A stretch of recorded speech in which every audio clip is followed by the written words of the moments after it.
The Information Officer is a murder mystery set on the island of Malta during the Second World War. Someone is going around killing local Maltese girls, and the early evidence suggests that a British serviceman lies behind the crimes.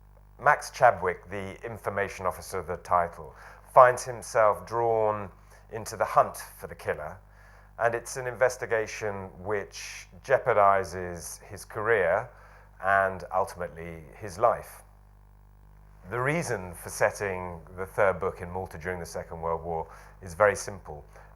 As I was nearing the end of the Savage Garden, I was looking for some displacement activity because I wasn't having a very fun time of it.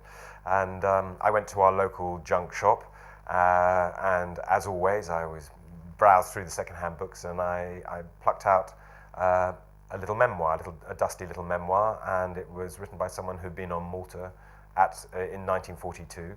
And although I knew that Malta had suffered terribly during the Second World War, I didn't know to what degree.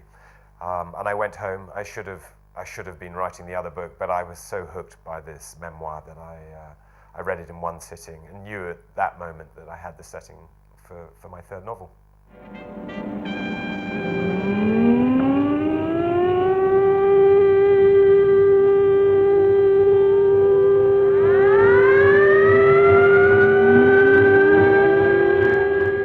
Malta suffered so terribly.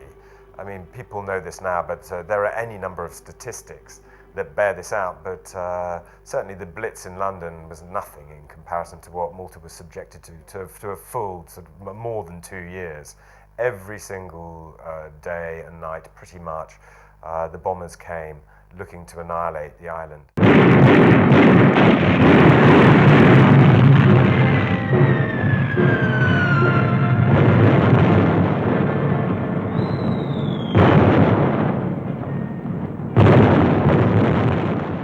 There was one thing that stood out in the research of the book, which I never used in the book, and I still don't know why I didn't use this. It was just an image, really.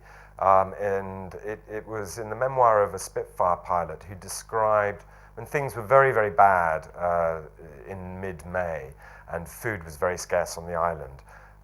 Someone had managed to get hold of some bacon for breakfast, and this man described the bacon being cooked in the oil of the down Spitfire of a friend of theirs, because that's all that was left. There was no cooking oil left on the island, so they had to fry it in the engine oil of their dead friend.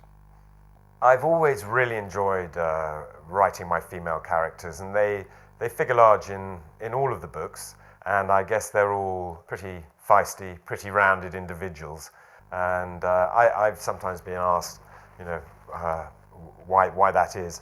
I don't really know what the answer to that is, other than that I come from a family of strong and willful women. I have a mother who is a force of nature, and I have 3 very feisty sisters. So it seems very normal to me that the women that I portray should have those characteristics, that they should be real people and not wallflowers.